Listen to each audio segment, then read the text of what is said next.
Mis manos temblaban tanto que casi tiro la caja de zapatos que llevaba entre los brazos. Había decidido darle una sorpresa a mi hijo Rodrigo ese sábado por la tarde. Llevarle esos zapatos deportivos que tanto quería y que yo había estado ahorrando durante meses para comprarle. Nunca imaginé que al esconderme en su armario para saltar y sorprenderlo cuando entrara a su cuarto, terminaría escuchando la conversación que me destrozaría el alma y me cambiaría la vida para siempre. La puerta de su recámara se abrió. Contuve la respiración, emocionada, lista para salir y ver su cara de sorpresa. Pero entonces escuché otra voz. Era Valeria, mi nuera, y las palabras que salieron de su boca me congelaron por completo. Ya hablé con el abogado, mi amor. Dice que si tu mamá firma la herencia en vida, nos ahorramos un chorro de impuestos.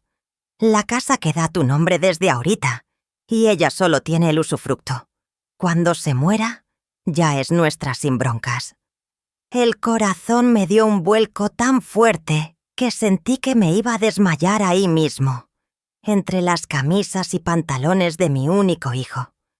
Rodrigo, mi niño, el que yo había criado sola después de que su padre nos abandonara cuando apenas tenía 2 años. El niño al que le di todo, absolutamente todo lo que tuve y lo que no tuve. ¿Y crees que acepte? Escuché la voz de Rodrigo. Mi Rodrigo, el hijo que cargué en mis brazos, al que amamanté, al que cuidé cuando tuvo neumonía a los 5 años sin dormir 3 días seguidos. Pues tiene que aceptar, respondió Valeria con esa voz fría que yo siempre había intentado ignorar. Le dices que es para protegerla, que así si algo pasa, ya todo está arreglado. Las viejitas siempre se creen eso. Y aparte, tu mamá te adora. Hace lo que sea por ti. Me tapé la boca con la mano para no gritar. Las lágrimas empezaron a rodar por mis mejillas mientras seguía escuchando cómo planeaban mi futuro. Cómo hablaban de mí como si yo ya estuviera muerta. Como si mi vida no valiera nada. Pero lo que vino después fue peor. Mucho peor. Una vez que la casa esté a mi nombre, continuó Rodrigo, y juro que sentí que el piso se abría bajo mis pies. La vendemos y nos compramos ese departamento en la Condesa que viste. Total, mi mamá se puede ir a vivir a un asilo o algo. Ya está grande, ya cumplió. Valeria se rió. Se rió. Como si estuviera hablando de tirar un mueble viejo a la basura. Ay, mi amor, eres bien listo. Por eso me casé contigo. No más dile que es por su bien, que en un asilo va a estar mejor cuidada, y de paso nos quitamos el gasto de mantenerla. Ahí, escondida en ese armario oscuro que olía a la colonia de mi hijo, con la caja de zapatos todavía apretada contra mi pecho, mi mundo se derrumbó. Pero al mismo tiempo, algo más empezó a nacer dentro de mí. Algo que llevaba años dormido. Algo que jamás pensé que volvería a sentir. Rabia, fuerza, determinación. Porque yo, Guadalupe Méndez Contreras, de 63 años, no había sobrevivido a un matrimonio violento, a la pobreza, a criar sola un hijo, a trabajar doble turno durante 30 años en una fábrica de ropa, para terminar mis días en un asilo, mientras mi propio hijo vendía el único techo que tenía. Y en ese momento, todavía escondida en la oscuridad, tomé una decisión. Iba a descubrir hasta dónde llegaba esta traición. Y después, les iba a dar la sorpresa de sus vidas. Pero primero, necesitaba salir de ese armario sin que se dieran cuenta de que había escuchado todo. Si todavía estás aquí conmigo, es porque algo en esta historia ya te tocó el corazón. Suscríbete para no perderte lo que viene, porque esto apenas comienza. Y cuéntame en los comentarios, ¿de qué país me estás viendo? Me encanta saber que tengo amigas en toda América Latina. Me llamo Guadalupe, pero todos me dicen Lupita. Nací hace 63 años en un pueblito de Jalisco que ni siquiera sale en los mapas, San Miguel de las Palmas. De esos lugares donde todas las casas son de adobe y el evento más importante del año es la fiesta del santo patrono. Pero esa tarde de octubre del 2023, escondida en el armario de mi hijo en nuestra casa de Guadalajara, me di cuenta de que toda mi vida había sido una mentira. Bueno, no toda mi vida, pero sí la parte que más me dolía reconocer. La parte donde creí que mi hijo me amaba de verdad, que me valoraba, que le importaba algo más que mi casa y mi dinero. Esperé a que salieran de la recámara.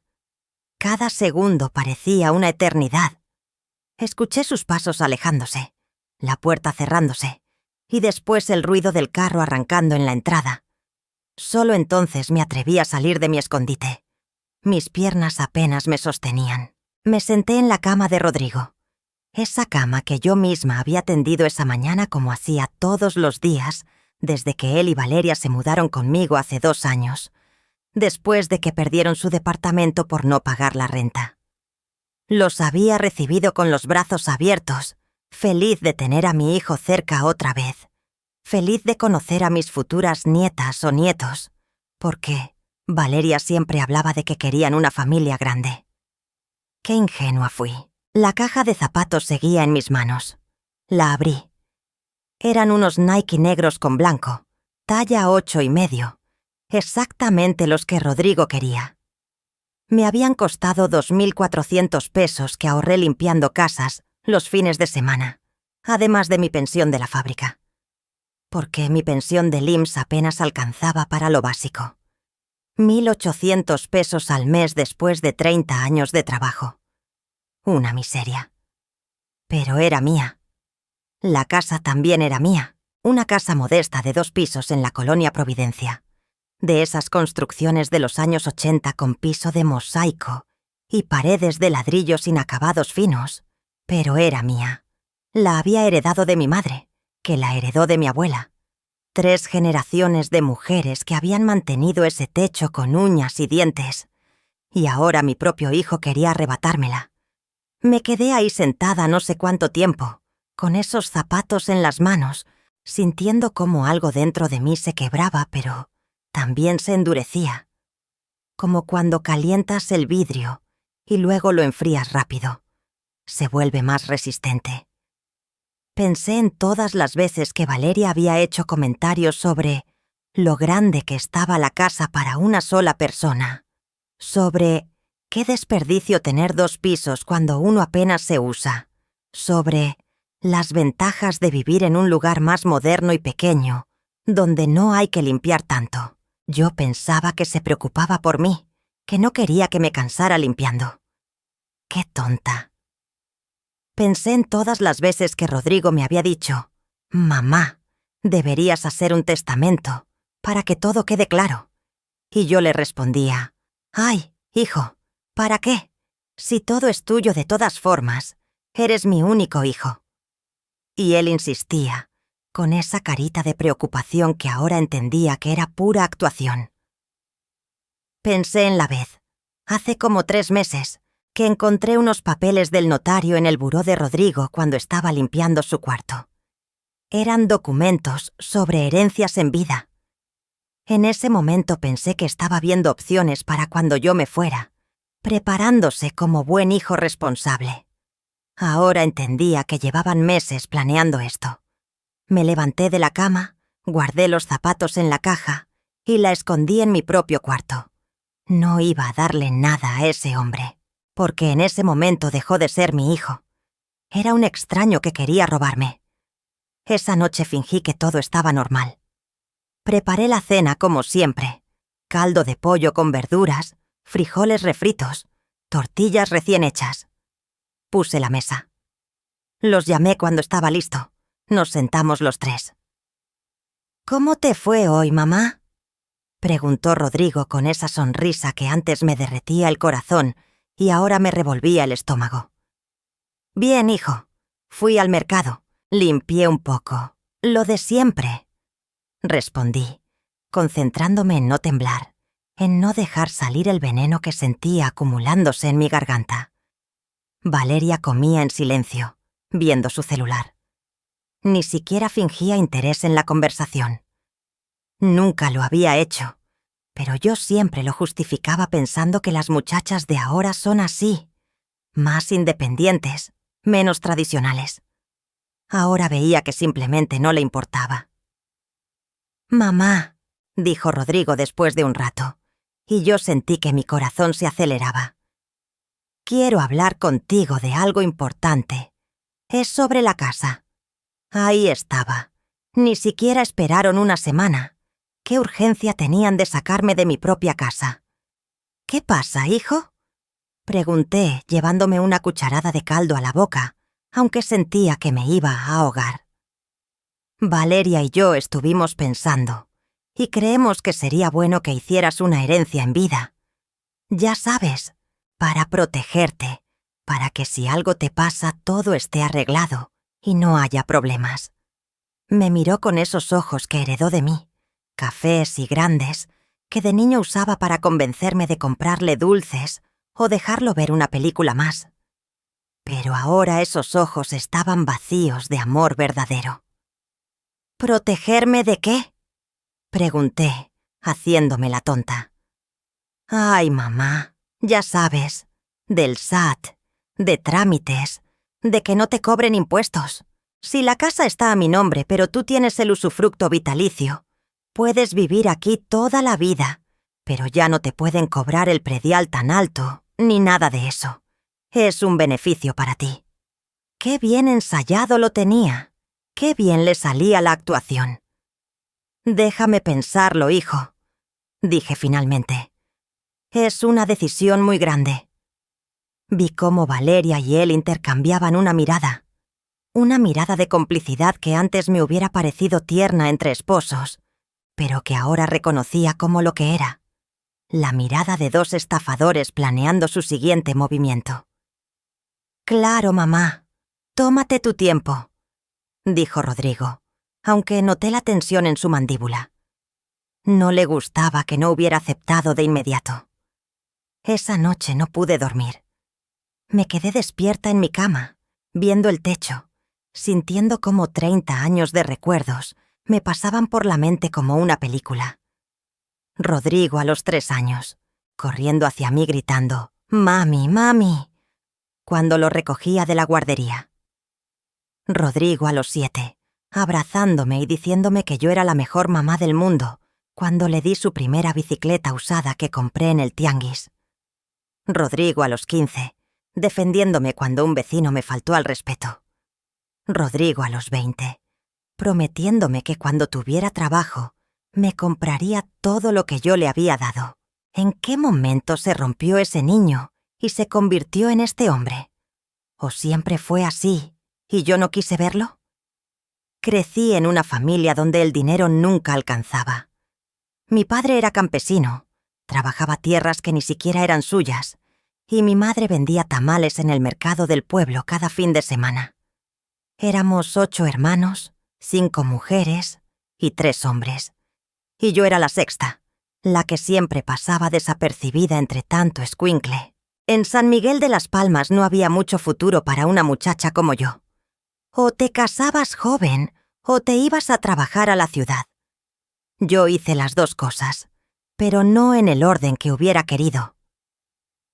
Conocí a Ernesto Sánchez cuando tenía 17 años. Él tenía 22 y acababa de regresar al pueblo después de trabajar 2 años en Guadalajara. Traía dinero en la bolsa, ropa nueva y un modo de hablar que nos parecía muy elegante a todas las muchachas del pueblo. Me enamoré como se enamora una adolescente, con todo el corazón y sin cerebro. Nos casamos 6 meses después, en enero de 1978. Yo acababa de cumplir 18 años y no sabía absolutamente nada de la vida. La boda fue sencilla, en la iglesia del pueblo, con un vestido que me prestó mi prima Rosario y un ramo de flores del jardín de mi mamá. Mi padre mató 2 pollos para la comida y mi madre hizo mole. Fueron como 50 personas. Me sentí la mujer más feliz del mundo. La felicidad me duró exactamente 3 meses. Ernesto consiguió trabajo en una fábrica de zapatos en Guadalajara y nos mudamos a un cuartito de azotea en la colonia Oblatos. El cuarto medía como 4 metros por 4. Tenía una cama, una mesa, 2 sillas y un anafre para cocinar. El baño lo compartíamos con otras 3 familias que vivían en la misma azotea. Pero yo era joven y estaba enamorada, así que no me importaba. Lo que sí me importó fue descubrir que Ernesto tomaba, mucho, y que cuando tomaba se ponía violento. La primera vez que me pegó fue un viernes de abril. Llegó borracho a las 2 de la mañana. Yo le reclamé porque se había gastado todo el dinero de la quincena en la cantina, y me dio una cachetada que me tiró al piso. Después lloró, me pidió perdón, me juró que nunca volvería a pasar. Y yo, como buena tonta, le creí. Pero volvió a pasar, una y otra vez. Cada quincena era lo mismo. Trabajaba toda la semana, llegaba el viernes, iba a la cantina, regresaba sin dinero y con ganas de pelear. Yo aprendí a esconderme, a no contestarle, a hacerme chiquita. Pero a veces no servía de nada. Me pegaba de todas formas. Cuando quedé embarazada de Rodrigo en junio de 1979, pensé que las cosas cambiarían. Pensé que un hijo lo haría madurar, lo haría responsable. ¡Qué equivocada estaba! El embarazo fue horrible. Tenía náuseas todo el día, me desmayaba del cansancio, y Ernesto no ayudaba en nada. Seguía tomando, seguía llegando tarde, seguía gastando el dinero que yo necesitaba para comer bien y cuidar a mi bebé. Tuve que empezar a trabajar limpiando casas a escondidas de él, porque si se enteraba de que tenía dinero, me lo quitaba para gastárselo en alcohol. Rodrigo nació el 14 de marzo de 1980, en el Hospital Civil de Guadalajara. Fue un parto difícil, de 20 horas, pero cuando lo puse en mis brazos por primera vez, sentí que todo el dolor había valido la pena. Era perfecto. Tenía mis ojos y mi nariz, pero la boca de mi madre. Pesó 3 kilos 200 gramos y midió 50 centímetros. Ernesto llegó al hospital 2 días después del parto. Borracho. Ni siquiera me preguntó cómo estaba. Solo miró al bebé y dijo: «Se parece a mi abuelo». Y se fue. Los siguientes 2 años fueron un infierno. Yo trabajaba limpiando casas con Rodrigo amarrado a mi espalda en un rebozo, porque no tenía con quién dejarlo y no podía pagar una guardería. Ganaba 150 pesos a la semana, que era una miseria incluso en esa época, pero era mi dinero. El dinero que Ernesto no podía quitarme porque no sabía que lo tenía. Lo escondía en una lata de galletas que guardaba en el cuarto donde me cambiaba en casa de la señora Beatriz, una de mis patronas. Cada semana agregaba unos billetes a esa lata, soñando con el día en que tuviera suficiente para irme, para empezar de nuevo lejos de Ernesto. Ese día llegó el 23 de abril de 1982. Rodrigo tenía 2 años y 1 mes. Era un sábado en la tarde. Ernesto llegó más borracho que nunca, gritando que le habían dado de baja en la fábrica porque se peleó con el supervisor. Estaba furioso, rompiendo cosas, aventando lo poco que teníamos. Yo agarré a Rodrigo y me encerré en el baño compartido, rogándole a Dios que se calmara. Pero no se calmó. Empezó a patear la puerta del baño. La madera vieja se astilló fácilmente. Cuando abrió, me miró con un odio que nunca le había visto. Llevaba un cinturón en la mano. «Dame al escuincle», me dijo. «No», respondí, apretando a Rodrigo contra mi pecho. Mi bebé lloraba asustado. «Que me des al escuincle», te dije. «Ese niño basta aprender a respetar a su padre». Y ahí, en ese momento, algo cambió dentro de mí. Tal vez fue el instinto maternal, tal vez fue que finalmente desperté, tal vez fue que ya no tuve miedo de morir porque tenía a alguien más importante que yo mismo por quien vivir. «No», repetí, pero esta vez con voz firme. «No le vas a poner una mano encima. Nunca». Ernesto se rió. Una risa horrible, llena de desprecio. ¿Y qué vas a hacer tú, pendeja? ¿A dónde vas a ir? No tienes nada. No eres nada sin mí. Pero se equivocaba. Yo sí tenía algo. Tenía mi lata de galletas con 2.300 pesos ahorrados. Tenía la dirección de mi hermana Estela, que vivía en Tonalá. Y tenía la determinación de que mi hijo no crecería viendo a su padre golpear a su madre. Esa misma noche, cuando Ernesto se quedó dormido en su propia borrachera, empaqué lo poco que teníamos en una bolsa de mandado. 2 mudas de ropa para Rodrigo, una para mí, sus biberones, pañales y algunos documentos importantes. Pasé por casa de la señora Beatriz a las 5 de la mañana. Saqué mi lata de galletas y me fui. Tomé un camión a Tonalá, donde vivía mi hermana. No le avisé que iba. Solo me presenté en su puerta con mi hijo y mi bolsa, llorando. Estela me recibió sin hacer preguntas. Me dio un colchón en la sala de su casa y me dijo que podía quedarme el tiempo que necesitara. Nunca regresé con Ernesto, ni una sola vez, y él nunca nos buscó. Conseguí trabajo en una fábrica de ropa a las 2 semanas de llegar a Tonalá. Era un trabajo pesado, de 8 de la mañana a 6 de la tarde, de lunes a sábado. Cosía pantalones de mezclilla en una máquina industrial que me dejaba los dedos adoloridos y la espalda destrozada, pero ganaba 400 pesos a la semana, que era casi el triple de lo que ganaba limpiando casas. Estela cuidaba a Rodrigo mientras yo trabajaba. Mi hermana fue mi salvación en esos años. Sin ella no habría sobrevivido.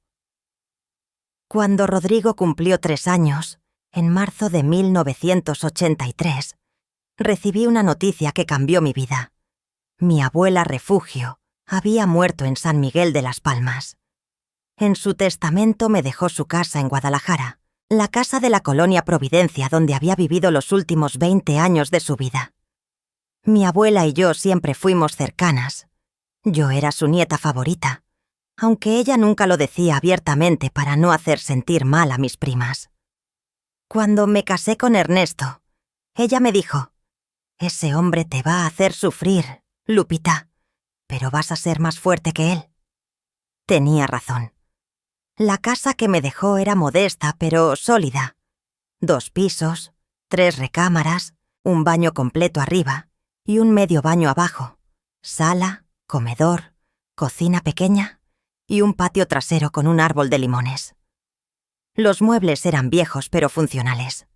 Las paredes necesitaban pintura. Algunos azulejos del baño estaban rotos, pero era mía, mi casa, el primer lugar en el mundo que realmente me pertenecía. Nos mudamos en mayo de ese año. Rodrigo tenía 3 años y 2 meses. Recuerdo el día perfectamente. Un martes, soleado. Llegamos con nuestras pocas pertenencias en 2 cajas de cartón y una maleta. Rodrigo corrió por toda la casa gritando emocionado, descubriendo cada rincón. Era la primera vez que tenía su propio cuarto.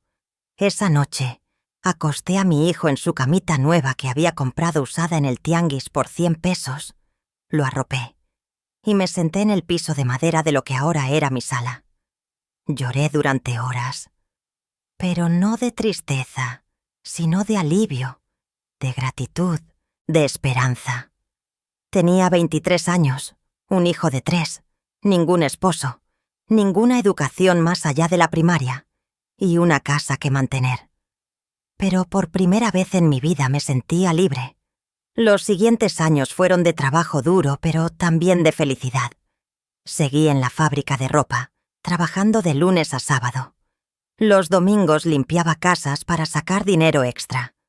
Rodrigo iba a la guardería del IMSS en la mañana, y mi vecina, la señora Carmela, lo cuidaba en las tardes hasta que yo llegaba. Le di a mi hijo todo lo que pude. No teníamos lujos. La ropa era de segunda mano del tianguis. Los juguetes eran los más baratos de la Comercial Mexicana. Las vacaciones eran ir al parque o a casa de algún familiar. Pero tenía amor, tenía comida en su plato todos los días, tenía un techo seguro y tenía una madre que hubiera dado su vida por él. Rodrigo era un niño dulce, inteligente, cariñoso. En la primaria sacaba puros 9s y 10s. Los maestros siempre me felicitaban en las juntas. Me decían que era un niño ejemplar, educado, respetuoso. Yo me sentía la madre más orgullosa del mundo. Cuando cumplió 15 años, en marzo de 1995, le hice una fiesta pequeña en la casa. Invité a sus amigos de la escuela, a mis hermanas, a algunos primos. Hice carne asada, preparé aguas frescas, compré un pastel en la panadería. No era una fiesta lujosa como las de sus amigos ricos, pero se veía feliz. Esa noche, después de que todos se fueron, Rodrigo me abrazó y me dijo: «Gracias, mamá. Eres la mejor madre del mundo. Cuando sea grande voy a trabajar mucho y te voy a comprar todo lo que nunca tuviste». Guardé esas palabras en mi corazón como un tesoro. En la secundaria las cosas empezaron a cambiar. Rodrigo empezó a juntarse con muchachos que no me gustaban, que andaban en la calle hasta tarde, que faltaban a clases. Sus calificaciones bajaron. Empezó a contestarme mal, a desobedecerme, a pedir cosas que yo no podía comprarle. «Todos mis amigos tienen tenis Nike, mamá. ¿Por qué yo tengo que usar estos corrientes del tianguis?», me reclamaba. «Porque tus amigos tienen padres con dinero y nosotros no, hijo.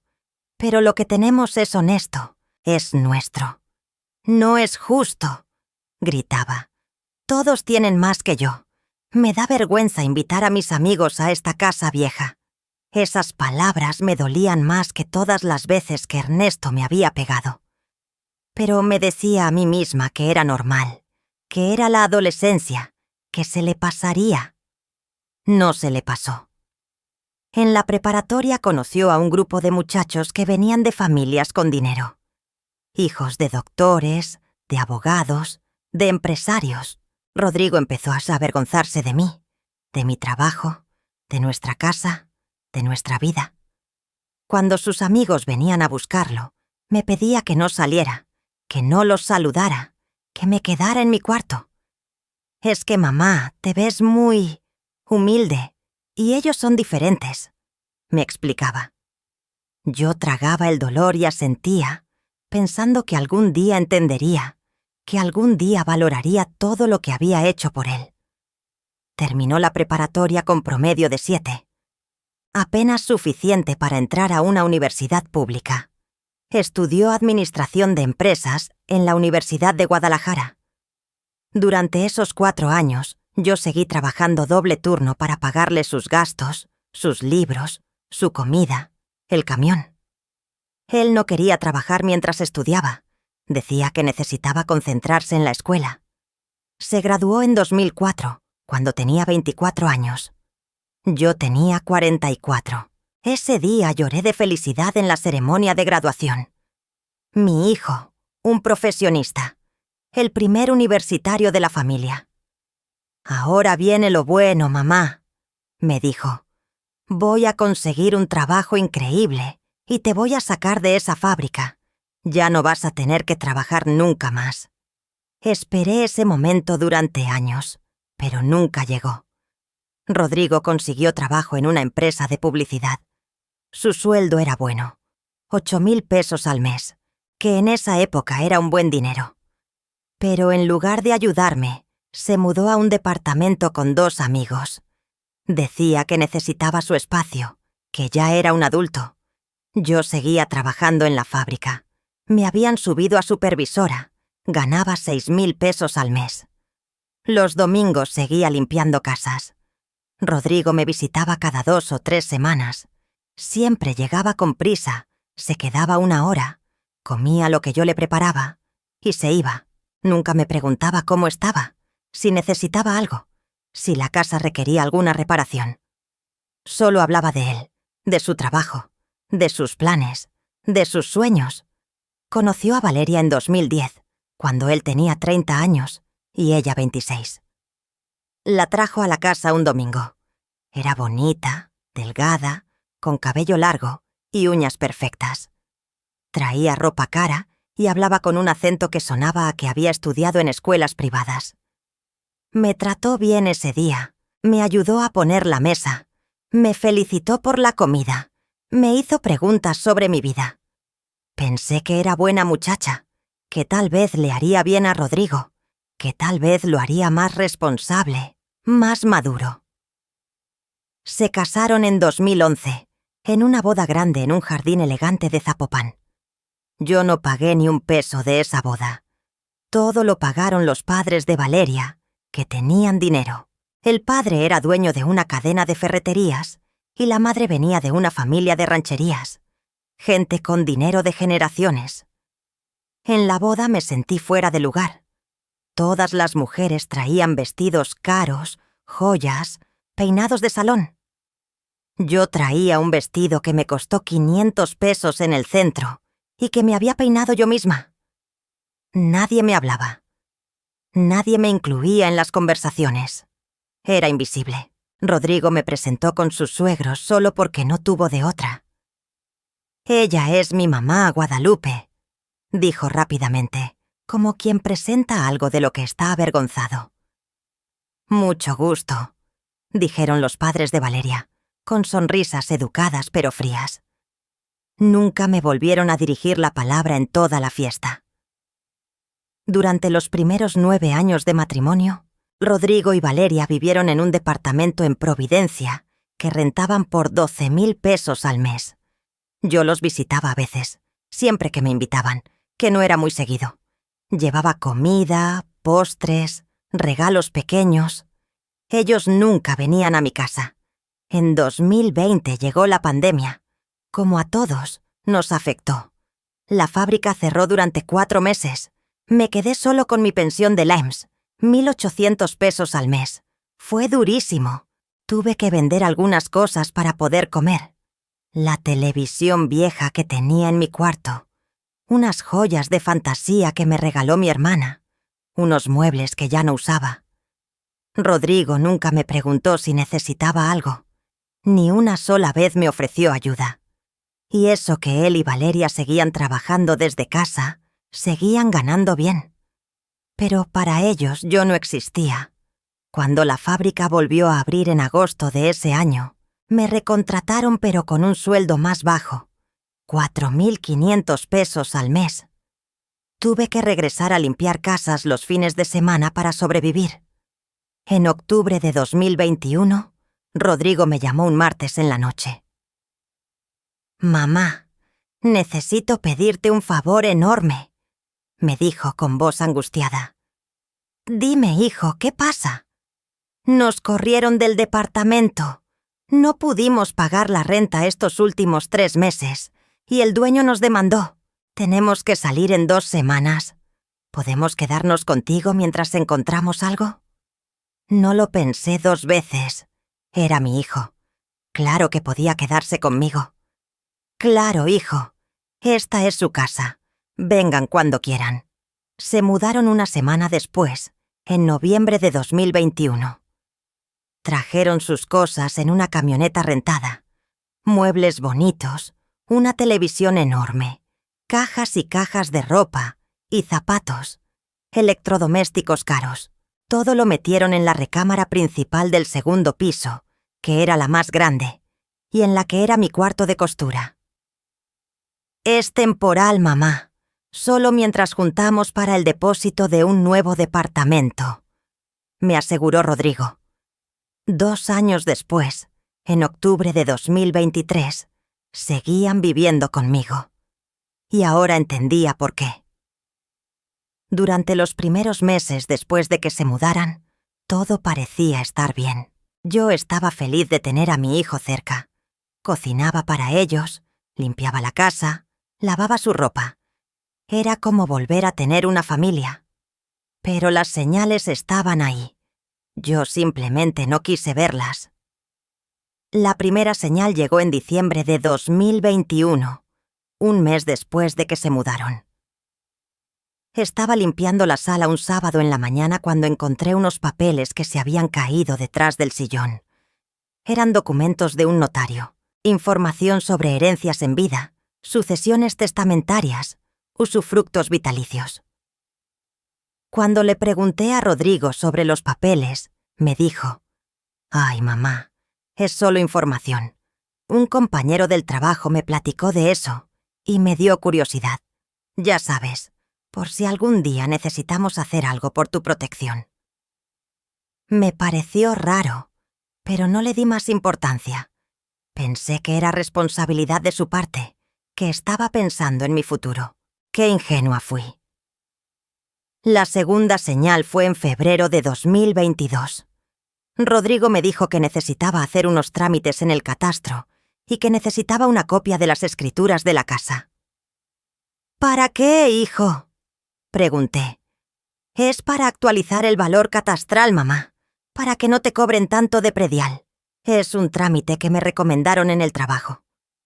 Le di las escrituras. Me las devolvió 2 semanas después. No volví a pensar en eso. La tercera señal llegó en abril de ese año.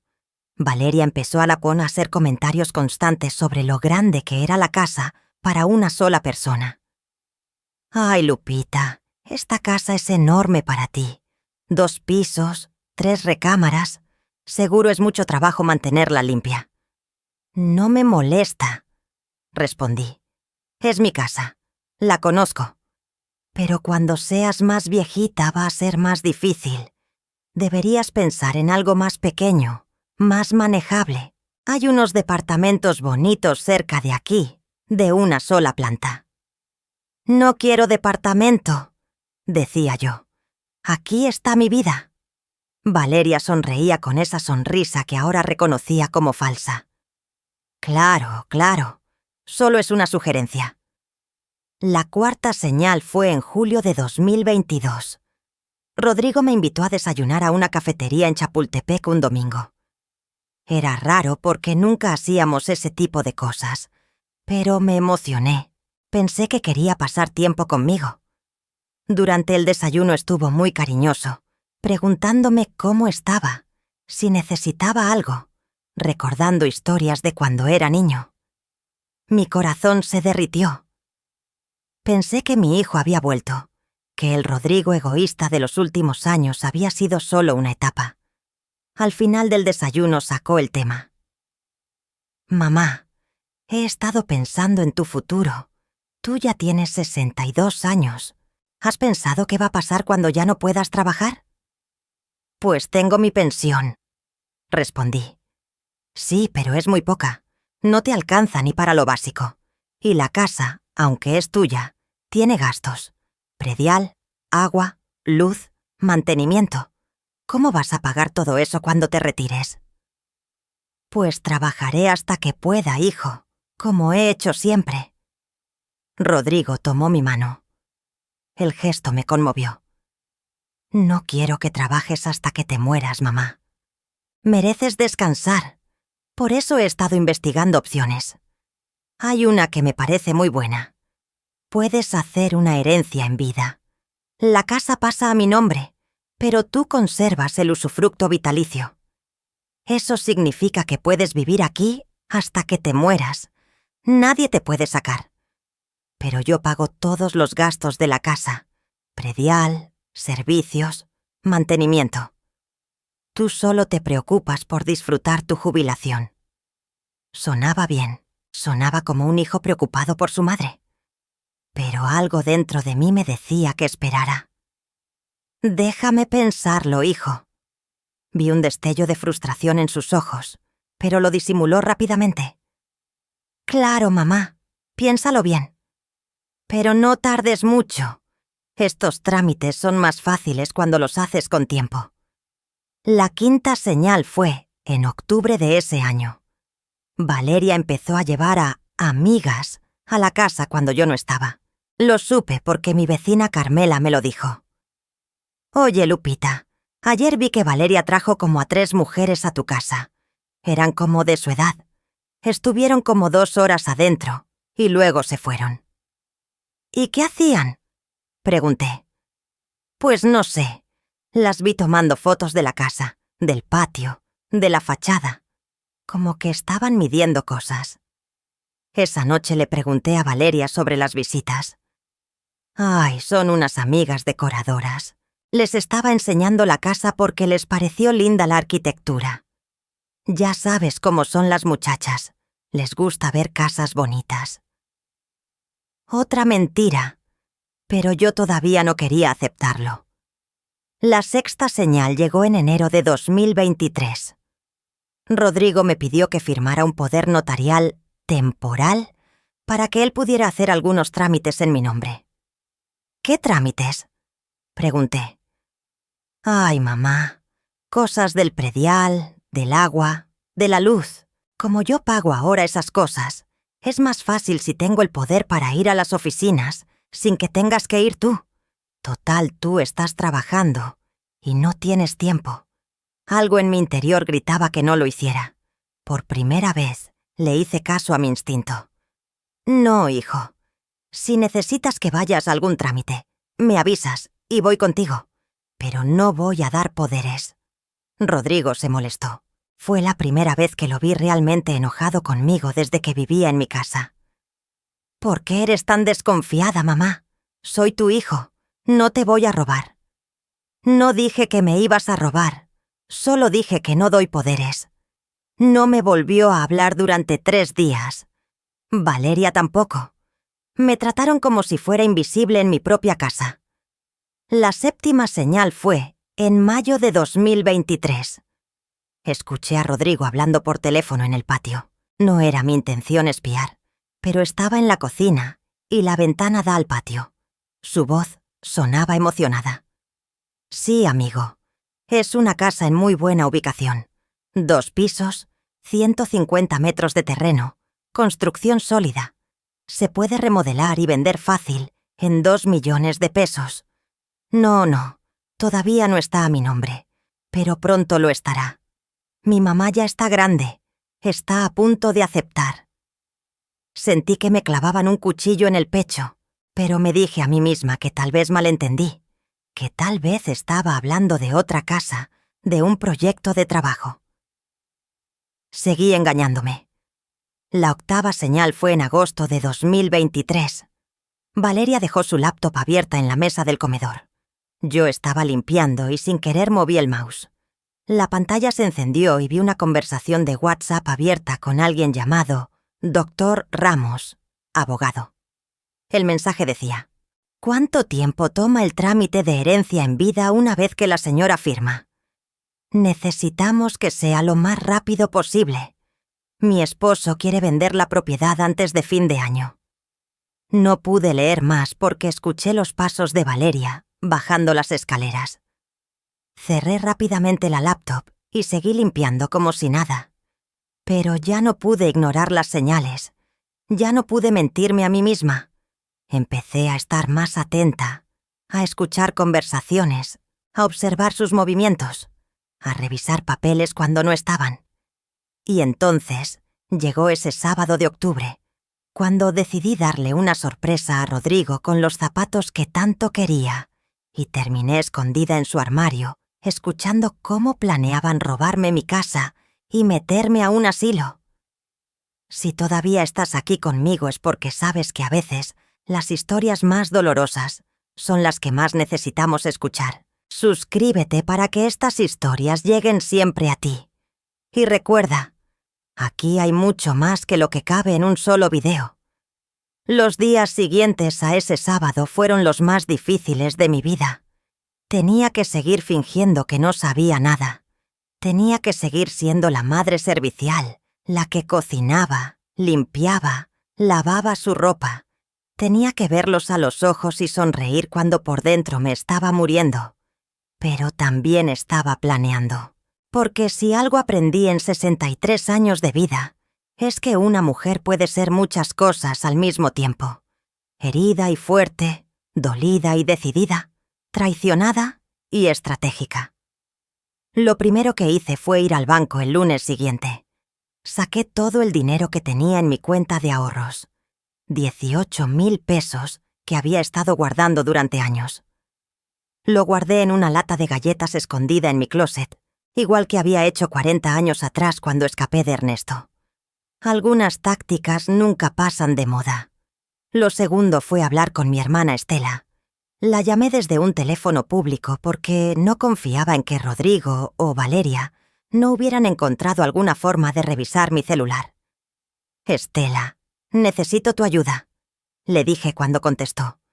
«¿Qué pasa, Lupita? Suenas rara». Le conté todo, desde el momento en el armario hasta todas las señales que había ignorado durante 2 años. Mi hermana escuchó en silencio y cuando terminé, solo dijo: «Ese cabrón». «Perdóname, Lupita, pero tu hijo es un cabrón». «Lo sé», respondí, y las lágrimas empezaron a rodar por mis mejillas ahí en la cabina telefónica.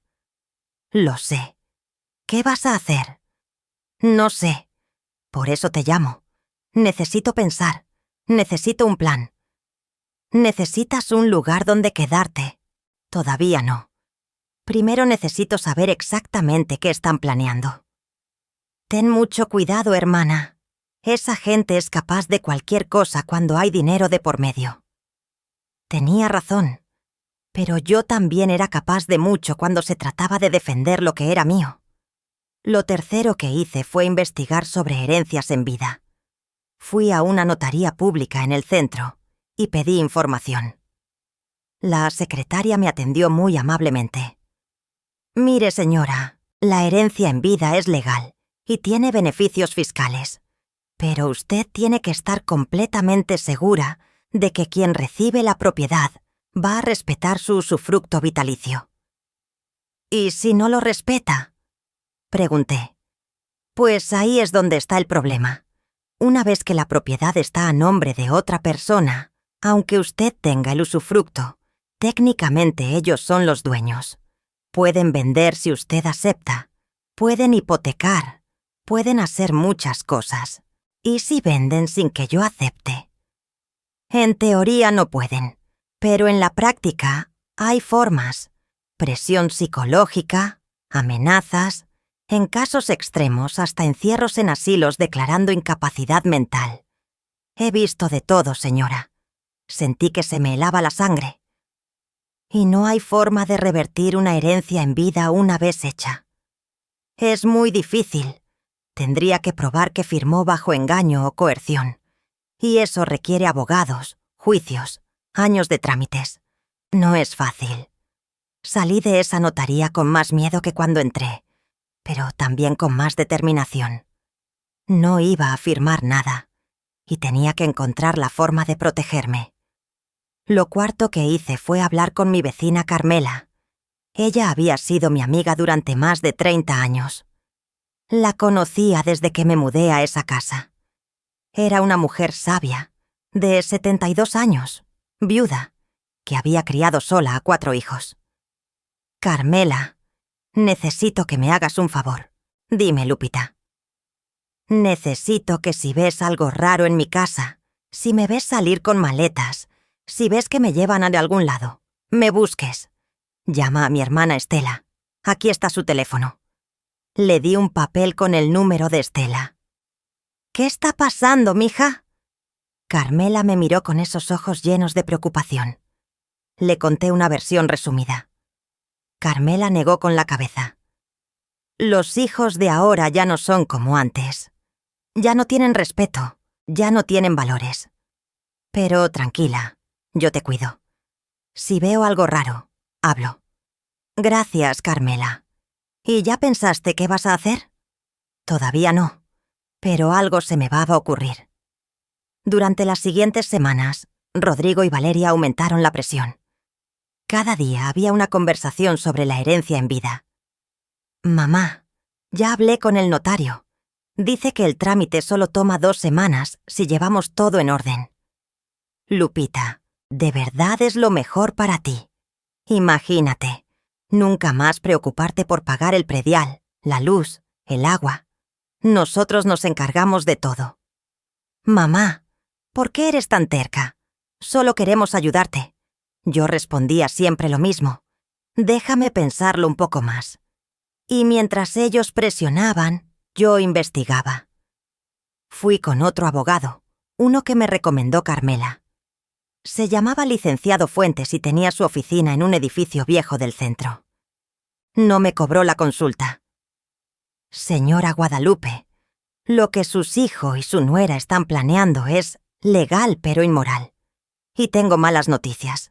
Si usted firma esos papeles, va a ser muy difícil revertirlo. ¿Qué puedo hacer para protegerme? Varias cosas. Primero, nunca firme nada sin que un abogado de su confianza revise los documentos. Segundo, puede hacer un testamento donde especifique claramente sus deseos. Tercero, puede donar la propiedad a una institución de beneficencia con usufructo vitalicio para usted. Así su hijo no puede heredar. ¿Donar mi casa? La idea me dolió. Esa casa era mi vida. Es una opción, no la única, pero es una forma de asegurar que su hijo no se quede con nada después de lo que le está haciendo. ¿Y si solo le digo que no y ya? Puede funcionar, pero por lo que me cuenta, ellos no van a rendirse fácilmente. Van a seguir presionando. Y si viven en su casa, pueden hacerle la vida imposible. ¿Me recomienda que los corra? Legalmente puede hacerlo. Es su casa. Pero tiene que estar preparada para el conflicto que eso va a generar. Salí de esa oficina con muchas opciones, pero ninguna que me gustara completamente. Todas implicaban perder algo. Mi casa, mi relación con mi hijo, mi paz. Pero entonces pasó algo que cambió todo. Era un viernes de noviembre, como a las 3 de la tarde. Yo había salido temprano de la fábrica porque me dolía mucho la cabeza. Llegué a la casa y vi el carro de Rodrigo estacionado afuera, lo cual era raro porque él normalmente salía de trabajar hasta las 6. Entré despacio. Escuché voces en la sala. Era Rodrigo, Valeria y una voz que no reconocí. Me asomé desde el pasillo. Había un hombre de traje sentado en mi sillón. Tenía un portafolio abierto sobre la mesa de centro. Rodrigo y Valeria estaban sentados en el sofá, muy atentos. Como les decía, escuché al hombre. Una vez que tengamos la firma de su mamá en estos documentos, el trámite toma máximo 2 semanas. La propiedad queda a nombre del señor Rodrigo Sánchez Méndez, con usufructo vitalicio para la señora Guadalupe Méndez Contreras. ¿Y después podemos vender inmediatamente?, preguntó Valeria. Bueno, técnicamente tendrían que esperar a que ella acepte la venta, ¿O qué?, interrumpió Rodrigo. El abogado se aclaró la garganta, incómodo. O bien, si la señora no estuviera en condiciones de tomar decisiones, ustedes como propietarios legales podrían proceder. Hay formas de declarar incapacidad temporal por cuestiones de salud mental o física. ¿Qué tan difícil es eso?, preguntó Valeria. No muy difícil si tienen un doctor que los apoye. Un diagnóstico de demencia senil, Alzheimer temprano, algo así. Con eso pueden obtener una orden para internarla en un lugar donde reciba cuidados y ustedes quedan con el control total de los bienes. Sentí que me faltaba el aire. Estaban planeando declararme loca, meterme a un asilo con diagnósticos falsos, robarme todo. ¿Y conoce algún doctor que pueda ayudarnos con eso?, preguntó Rodrigo. El abogado sonrió. Una sonrisa que me dio asco. Conozco a alguien. Por supuesto, tiene un costo adicional. No hay problema, dijo Valeria. El dinero de la venta de la casa lo cubre todo. No pude escuchar más. Me fui a mi cuarto, cerré con seguro, y me tiré en la cama a llorar. Mi hijo, mi único hijo, el niño que cargué en mi vientre durante 9 meses, el bebé que amamanté, el niño al que cuidé cuando estaba enfermo, el adolescente al que defendí de los bullies en la escuela, el joven al que apoyé en la universidad. Ese hombre estaba planeando declararme loca, robarme mi casa y encerrarme en un asilo. Lloré durante horas, pero cuando se me acabaron las lágrimas, algo cambió dentro de mí. Ya no era tristeza lo que sentía. Era furia. Una furia fría, calculada, que me llenaba de una energía que no había sentido en años. Si Rodrigo quería jugar sucio, yo le iba a enseñar quién le había enseñado a sobrevivir. Después de escuchar esa conversación con el abogado corrupto, supe que ya no había marcha atrás. No podía seguir fingiendo que no sabía nada. No podía seguir esperando a que se arrepintieran o cambiaran de opinión. Tenía que actuar. Esa misma noche, cuando Rodrigo y Valeria salieron a cenar, revisé toda su recámara. Busqué documentos, papeles, cualquier evidencia de lo que estaban planeando. Y encontré mucho más de lo que esperaba. En el closet de Rodrigo, escondida entre sábanas viejas, había una carpeta con documentos. La saqué y empecé a leer. Había impresiones de correos electrónicos entre Rodrigo y diferentes inmobiliarias. En uno de los correos, de una agencia llamada Propiedades del Oeste, había una cotización. Estimado señor Sánchez, de acuerdo a las características de la propiedad ubicada en calle Río Lerma, 847, Colonia Providencia, estimamos un valor de venta de entre 2.200.000 y 2.500.000 pesos. Nuestra comisión sería del 4% sobre el precio final de venta. 2,5 millones de pesos. Eso valía mi casa. Eso valía mi vida. Y mi hijo la quería vender como si fuera un carro usado. Había otro documento. Un presupuesto de un geriátrico llamado Hogar del Atardecer. El costo mensual: 12,00 pesos por una habitación compartida. Una nota manuscrita de Valeria decía: con la venta de la casa pagamos 10 años por adelantado y nos olvidamos del problema. El problema, así me llamaban. Un problema que resolver.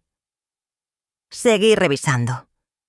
Había impresiones de páginas de internet sobre cómo declarar incapacidad mental, sobre los síntomas del Alzheimer, sobre cómo conseguir órdenes médicas para internar a ancianos contra su voluntad. Y lo peor, había un borrador de documento notarial. Era la herencia en vida que querían que yo firmara. Pero cuando leí los detalles, descubrí algo horrible. El usufructo vitalicio tenía una cláusula. El usufructo podrá revocarse en caso de que la usufructuaria represente un peligro para sí misma o para terceros, según dictamen médico. Era una trampa. Incluso si yo firmaba, ellos podían sacarme de mi casa con un simple dictamen médico falso. Tomé fotos de todos los documentos con mi celular. No sabía exactamente para qué las iba a usar, pero intuía que las necesitaría. Volví a guardar todo exactamente como estaba y salí de la recámara. Esa noche no pude dormir. Mi mente no paraba de darle vueltas al asunto. ¿Qué podía hacer? ¿Confrontarlos? ¿Correrlos? ¿Denunciarlos? Y entonces, como a las 4 de la mañana, se me ocurrió el plan perfecto. Si ellos querían jugar a ser inteligentes, yo les iba a dar una lección que nunca olvidarían. Les iba a dar exactamente lo que querían, pero con un pequeño cambio que lo arruinaría todo. Al día siguiente, sábado, esperé a que Rodrigo estuviera solo en la sala viendo televisión. Valeria había salido al súper. «Hijo», le dije sentándome a su lado, «quiero hablar contigo». Rodrigo volteó a verme, sorprendido. Hacía semanas que yo no iniciaba conversaciones con él. «Dime, mamá. He estado pensando mucho en lo de la herencia en vida, y creo que tienes razón». Vi cómo sus ojos se iluminaban, como un niño que acaba de recibir el regalo que quería. «¿En serio, mamá?» «Sí. Ya estoy grande. Ya me cansé de preocuparme por el predial, por los recibos, por el mantenimiento de la casa. Quiero descansar. Quiero que tú te hagas cargo». Rodrigo me abrazó. Un abrazo que habría sido hermoso si yo no supiera que era falso. «Gracias, mamá. De verdad, gracias. No te vas a arrepentir. Voy a cuidar muy bien de ti y de la casa». «Lo sé, hijo». Mentí. «Pero tengo unas condiciones». «¿Cuáles?» «Primero quiero que el trámite lo haga un notario de mi confianza, no el tuyo».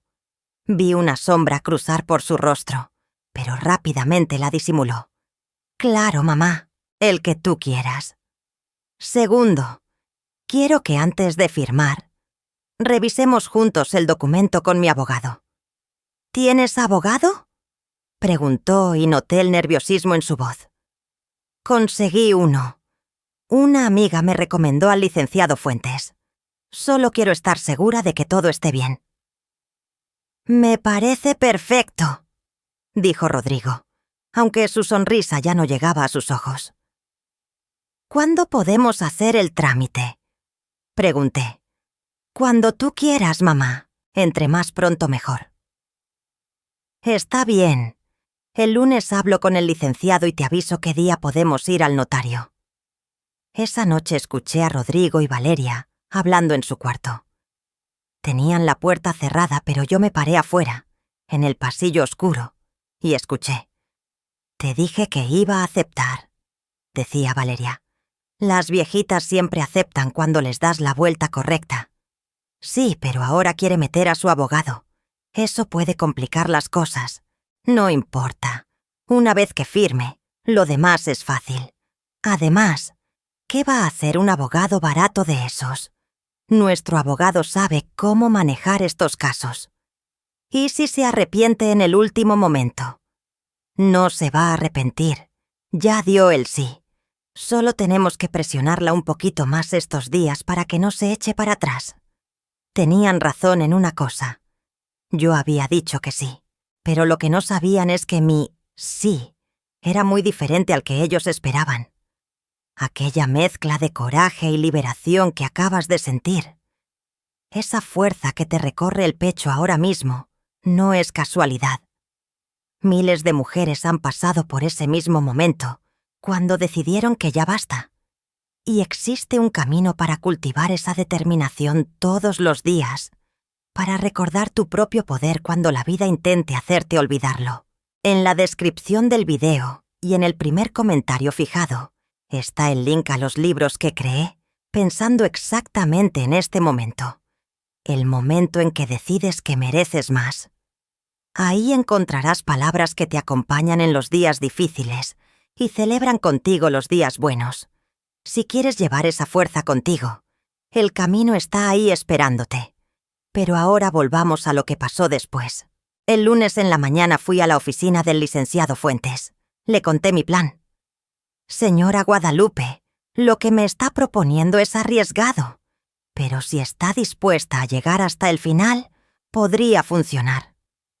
Estoy dispuesta, dije, y lo decía en serio. Está bien. Entonces esto es lo que vamos a hacer. Durante la siguiente hora, el licenciado y yo planeamos cada detalle, cada palabra, cada documento, cada movimiento. Era un plan perfectamente diseñado para darle a Rodrigo exactamente lo que quería, pero de una forma que jamás había imaginado. Esa misma tarde, llamé a Rodrigo. Hijo, ya hablé con el licenciado. Dice que podemos hacer el trámite este viernes. El notario se llama licenciado Morales y tiene su oficina en Chapultepec. Perfecto, mamá. ¿A qué hora? A las 10 de la mañana. El licenciado Fuentes va a ir conmigo para revisar que todo esté en orden. Está bien. Nosotros también vamos a llevar a nuestro abogado, solo para asegurarnos de que todo está bien. Me parece bien, respondí. El resto de la semana fue una tortura. Rodrigo y Valeria estaban eufóricos. Me trataban con un cariño que no había visto en años. Me hacían el desayuno. Me preguntaban cómo había dormido. Se ofrecían a ayudarme con todo. Mamá, cuando esto esté listo, vamos a llevarte de viaje. A donde tú quieras, decía Rodrigo. Ay, Lupita, vas a ver qué tranquila vas a estar sin preocuparte de nada, decía Valeria. Yo sonreía y asentía, mientras por dentro contaba las horas para el viernes. La noche del jueves casi no dormí. Repasé el plan 1000 veces en mi cabeza. ¿Y si algo salía mal? ¿Y si Rodrigo se daba cuenta? ¿Y si su abogado descubría el truco? Pero ya no había marcha atrás. El viernes amaneció nublado. Un cielo gris que parecía prometer tormenta. ¡Qué apropiado!, pensé. Me arreglé con cuidado. Me puse mi mejor vestido, uno azul marino que me había comprado para la boda de mi sobrina 2 años atrás. Me peiné, me maquillé ligeramente. Quería verme bien, quería verme digna. Rodrigo y Valeria también se arreglaron muy bien. Él con traje y corbata, ella con un vestido elegante y tacones. Parecíamos una familia feliz yendo a hacer un trámite importante. Llegamos a la notaría a las 10 menos 5. El licenciado Fuentes ya estaba ahí, esperándome en la recepción. Me saludó con una sonrisa discreta. «Señora Guadalupe, buenos días. ¿Lista?» «Lista», respondí. Rodrigo y Valeria llegaron con su abogado, el mismo hombre de traje que había visto en mi sala aquella tarde. Nos saludamos con cortesía fría. El notario, licenciado Morales, nos hizo pasar a su oficina. Era un lugar grande, con estantes llenos de libros legales, un escritorio enorme de madera oscura y cuadros con títulos universitarios en las paredes. «Muy bien», dijo el notario, sentándose en su silla. «Estamos aquí para formalizar una donación de propiedad con usufructo vitalicio. La señora Guadalupe Méndez Contreras dona la propiedad ubicada en calle Río Lerma, 847, al señor Rodrigo Sánchez Méndez, conservando ella el derecho de usufructo vitalicio. ¿Es correcto?» «Así es», dijo Rodrigo, casi sin poder contener su emoción. «Muy bien. Procedamos con la lectura del documento». El notario empezó a leer. Eran páginas y páginas de lenguaje legal que la mayoría no entendíamos. Pero yo estaba atenta a cada palabra, esperando el momento clave. Y llegó. El usufructo vitalicio de la donante será irrevocable bajo cualquier circunstancia, incluyendo pero no limitándose a diagnósticos médicos de incapacidad mental o física. La donante conserva el derecho absoluto de residir en la propiedad hasta su fallecimiento, sin que el donatario pueda vender, hipotecar o disponer de la propiedad sin el consentimiento expreso y firmado de la donante ante notario público. Vi cómo el abogado de Rodrigo se ponía pálido. Vi cómo le susurraba algo a Rodrigo al oído. Vi cómo Rodrigo me miraba con una mezcla de confusión y enojo. «Perdón», interrumpió Rodrigo. «Eso no era lo que habíamos acordado». El notario lo miró por encima de sus lentes. «¿Perdón?» El usufructo tenía que tener una cláusula de revocación por cuestiones de salud. El licenciado Fuentes intervino. «Señor Sánchez, su mamá es quien está donando la propiedad. Ella decide las condiciones. Y la condición de la señora Guadalupe es que el usufructo sea irrevocable. Si usted no está de acuerdo, no hay donación». Rodrigo me miró. En sus ojos vi rabia, traición, miedo. «Mamá, ¿qué es esto?» «Es lo que acordamos, hijo», respondí con voz tranquila.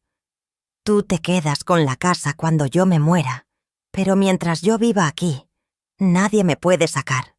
Ni tú, ni ningún doctor, ni nadie. Pero así no puedo vender la casa». «Exacto», dije, y por primera vez en semanas sonreí de verdad. «No puedes vender mi casa mientras yo esté viva. Esa es la condición». Valeria se levantó de su silla. «Esto es trampa. Usted nos engañó». «No», dije mirándola directamente a los ojos. «Ustedes querían engañarme a mí. Yo solo me protegí». El abogado de Rodrigo trató de intervenir. «Señora, esto no es lo que discutimos. El documento que nosotros preparamos era diferente». El licenciado Fuentes sacó un folder de su portafolio. «¿Se refiere a este documento?», preguntó, mostrando los papeles que yo había fotografiado de la recámara de Rodrigo. «¿El documento con la cláusula de revocación por incapacidad? ¿El documento que pensaban usar para declarar a la señora Guadalupe mentalmente incapaz y meterla a un asilo?». El silencio en esa oficina fue ensordecedor. «Porque yo tengo copias de todos sus planes», continuó el licenciado. «Los correos con las inmobiliarias, los presupuestos de asilos, las búsquedas de Internet sobre cómo declarar incapacidad, todo». Rodrigo estaba blanco como papel. «Mamá, yo. Nosotros no». «Sí, hijo», lo interrumpí. «Sí lo iban a hacer. Los escuché, los vi. Sé exactamente lo que planeaban». Valeria agarró su bolsa. «Vámonos, Rodrigo. Esto es una pérdida de tiempo». Pero Rodrigo no se movió. Me miraba como si me viera por primera vez en su vida. «¿Cómo pudiste?», me preguntó. «Soy tu hijo». «Exactamente», respondí, y sentí las lágrimas empezar a rodar por mis mejillas. «Eres mi hijo, el hijo que cargué, que crié, que saqué adelante sola cuando tu padre nos abandonó. El hijo al que le di todo, absolutamente todo. ¿Cómo pudiste tú? ¿Cómo pudiste planear robarme mi casa y meterme a un asilo?». Rodrigo no respondió, solo bajó la mirada. «Si quieres la casa», continué, «puedes tenerla, pero con mis condiciones, con el usufructo irrevocable. No puedes venderla mientras yo viva. No puedes sacarme. Solo puedes esperar a que me muera. Y yo pienso vivir muchos años más». «¿Y si no acepto?», preguntó con voz débil. «Entonces no hay donación. La casa sigue siendo mía. Y ustedes tienen un mes para salirse de mi casa». Vi cómo Rodrigo y Valeria intercambiaban miradas. Vi cómo su abogado les susurraba algo. Vi el momento exacto en que se dieron cuenta de que habían perdido. «Está bien», dijo finalmente Rodrigo. «Acepto tus condiciones». El notario continuó con el trámite. Firmamos los documentos. La casa quedó legalmente a nombre de Rodrigo Sánchez Méndez, pero con un usufructo vitalicio irrevocable para mí, Guadalupe Méndez Contreras. Salimos de esa notaría en silencio. En la calle, antes de subirse a su carro, Rodrigo me miró una última vez. «No te lo voy a perdonar», me dijo. «Yo tampoco a ti», respondí. Se fueron. Los vi alejarse en su carro y sentí que una parte de mi corazón se iba con ellos. Pero era la parte enferma, la parte que me hacía daño. A veces hay que cortarse un pedazo del alma para que el resto pueda sanar. Esa misma tarde, cuando regresé a mi casa, Rodrigo y Valeria ya estaban empacando. No dijeron ni una palabra. Solo metían sus cosas en cajas con movimientos bruscos, llenos de rabia. Me senté en la sala y los vi ir y venir, subir y bajar las escaleras, sacar sus muebles, su televisión, su ropa. Todo lo que habían traído hace 2 años cuando llegaron temporalmente. Se fueron esa misma noche. Ni siquiera se despidieron. Cuando cerré la puerta detrás de ellos, me quedé parada en el recibidor de mi casa, en silencio, sintiendo el vacío que habían dejado. Mi casa se sentía enorme, demasiado silenciosa, demasiado vacía. Pero también se sentía mía otra vez.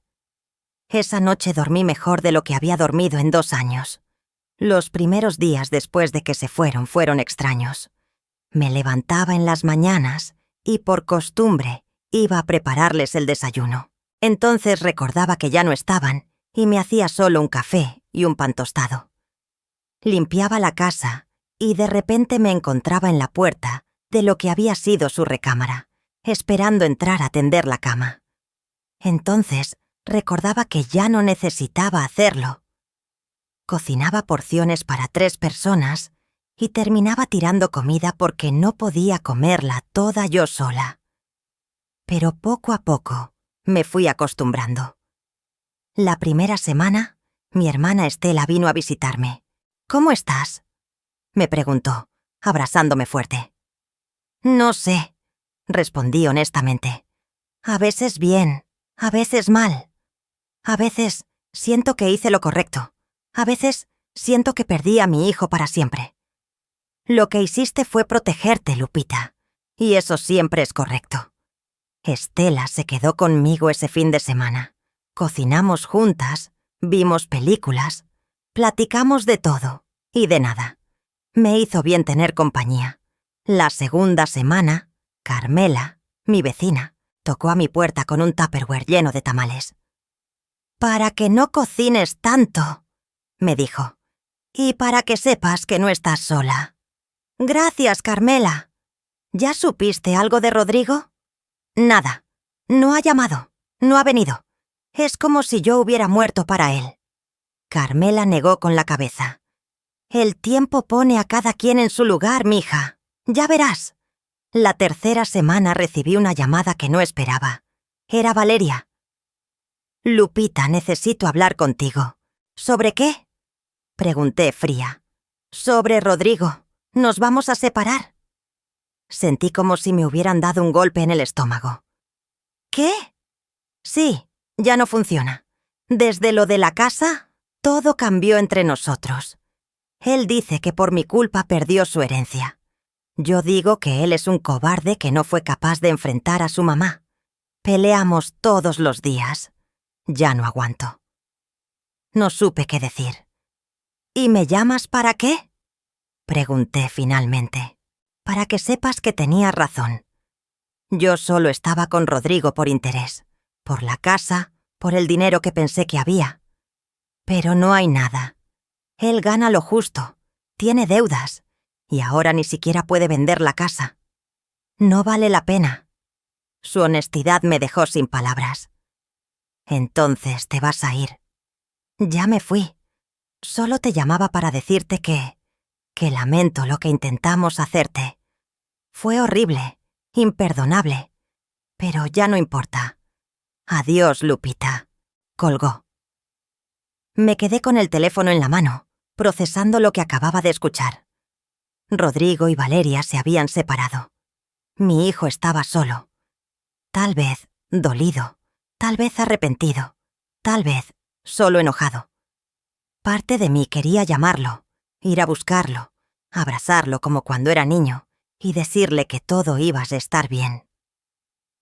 Pero la otra parte, la parte que había aprendido a protegerse, la parte que había sobrevivido a un matrimonio violento, a la pobreza, a la traición de su propio hijo, esa parte me decía que esperara, que si Rodrigo quería volver, tenía que ser él quien diera el primer paso. Pasó un mes, luego 2, luego 3. Rodrigo no llamó. Mientras tanto, mi vida empezó a cambiar de formas que nunca imaginé. Sin Rodrigo y Valeria en la casa, sin la tensión constante, sin el miedo de que me robaran, empecé a dormir mejor, empecé a comer mejor, empecé a sentirme mejor. Decidí hacer cambios en la casa. Pinté las paredes de colores alegres. Amarillo en la cocina, verde claro en la sala, azul cielo en mi recámara. Compré plantas para el patio. Arreglé el árbol de limones que llevaba años descuidado. Me inscribí a una clase de yoga para adultos mayores en el centro comunitario de la colonia. Ahí conocí a un grupo de mujeres de mi edad que se convirtieron en mis amigas. Rosario, Mercedes, Lidia, Teresa, todas tenían historias similares a la mía. Hijos ingratos, esposos violentos, vidas difíciles. Pero también tenían fuerza, risas, ganas de vivir. Empezamos a juntarnos los sábados en las tardes, cada semana en la casa de una diferente. Tomábamos café, comíamos pan dulce, platicábamos durante horas. «¿Y ya supiste de tu hijo?», me preguntó Mercedes un sábado de marzo, 4 meses después de que Rodrigo se fuera. «No, nada». «¿Y tú no lo has buscado?». «No, si quiere hablar conmigo sabe dónde vivo». «Ay, Lupita, pero es tu hijo», dijo Teresa. «Sí, pero también es un hombre adulto que tomó decisiones, y las decisiones tienen consecuencias». Rosario me apretó la mano. «Tienes razón, amiga. No podemos vivir rogándole a nuestros hijos que nos quieran. O nos quieren o no. Y si no nos quieren, pues al menos podemos querernos nosotras mismas». Sus palabras me llegaron al alma. En mayo 6 meses después de todo lo que pasó, pasó algo inesperado. Estaba regando las plantas del patio un domingo en la mañana, cuando escuché que tocaban a la puerta. Fui a abrir, y ahí estaba Rodrigo. Se veía demacrado, más delgado, con ojeras, con la ropa arrugada. «Hola, mamá», dijo con voz débil. «Rodrigo». Fue todo lo que pude decir. Nos quedamos ahí parados, mirándonos, sin saber qué decir. «¿Puedo pasar?», preguntó finalmente. Dudé, pero al final abrí la puerta. Nos sentamos en la sala, yo en el sillón, él en el sofá, el mismo sofá donde meses atrás había planeado robarme. «¿Cómo has estado?», preguntó. «Bien», respondí. «¿Y tú?». «No muy bien». Valeria se fue. Perdí mi trabajo. Estoy viviendo con un amigo en su sofá. Sentí una punzada de dolor en el pecho. Era mi hijo, después de todo. Pero no dije nada. «Vine a pedirte perdón», dijo, y vi que los ojos se le llenaban de lágrimas. «Lo que hice fue imperdonable. Lo que intenté hacerte fue horrible. No sé en qué momento me convertí en esa persona». Las lágrimas empezaron a rodar por sus mejillas. Toda mi vida me avergoncé de ser pobre, de que mi mamá trabajara en una fábrica, de que mi papá nos hubiera abandonado, de que viviéramos en una casa modesta mientras mis amigos vivían en casas grandes. Y en lugar de estar orgulloso de ti, de todo lo que hiciste por mí, me avergoncé y te culpé, como si tú tuvieras la culpa de que la vida fuera difícil. Yo también empecé a llorar. Y cuando me casé con Valeria, que venía de dinero, pensé que por fin iba a tener la vida que merecía, la vida que mis amigos tenían. Pero perdimos todo. Y cuando nos mudamos contigo, en lugar de estar agradecido, sentí que era un fracaso, que volver a la casa de mi mamá era admitir que no había logrado nada. «Rodrigo». «Déjame terminar, mamá. Por favor», asentí.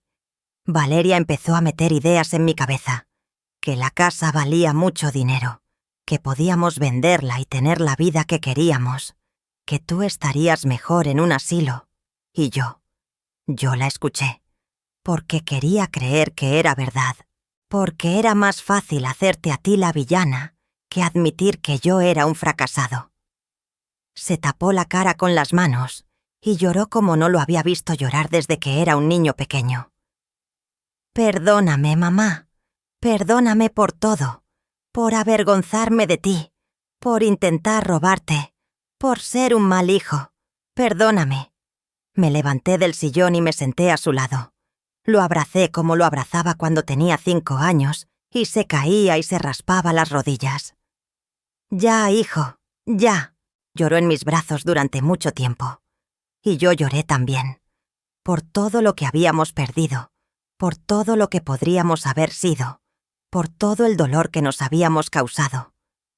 Cuando se calmó, lo separé de mí y lo miré a los ojos.